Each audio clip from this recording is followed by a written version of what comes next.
ఎంత గొప్ప దేవుడు, జీవాధిపతిన దేవుడు. పూర్ణ రక్షణ దేవుడు మనకిస్తాడు.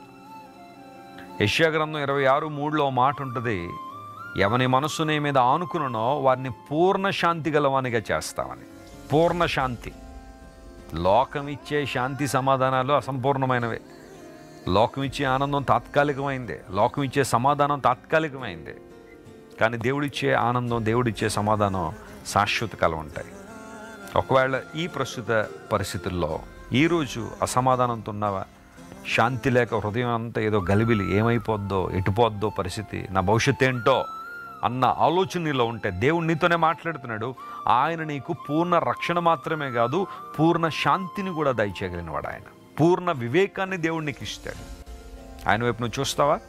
ఈరోజు ఈ వాగ్దానం క్లెయిమ్ చేసుకుని ప్రభువును స్తుతించండి, ఘనపరచండి, ప్రభువులో ఆనందించండి. ఖచ్చితంగా మీ జీవితంలో మేలులు జరుగుతాయి. ప్రార్థన చేసుకుందాం.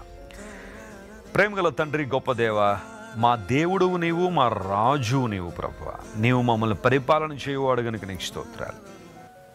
నీ పరిపాలనలో మాకు అన్ని విషయాల్లో మేలు జరుగుతుంది కనుక నీకు వందనాలు. మాకు పూర్ణ రక్షణ ఇచ్చేవాడు నీవు ప్రభువా. పాపము నుండి, శాపము నుండి, మరణము నుండి మమ్మల్ని తప్పించి నిత్య రాజ్యానికి వారసులుగా మమ్మల్ని చేశావు. అందుని బట్టి నీకు వందనాలు. అంత మాత్రం కాకుండా మా బ్రతుకుల్లో పూర్ణ శాంతిని అనుగ్రహించి అయ్యా, నీ సమాధానాన్ని మా హృదయాల్లో కుమ్మరించి నీ ప్రతినిధులుగా ఈ లోకంలో బ్రతికే కృపనిచ్చావు.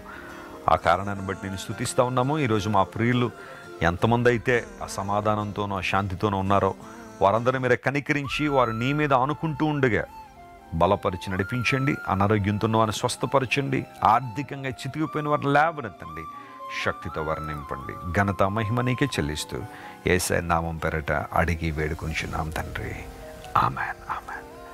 God bless you, my dear friends. Have a wonderful day.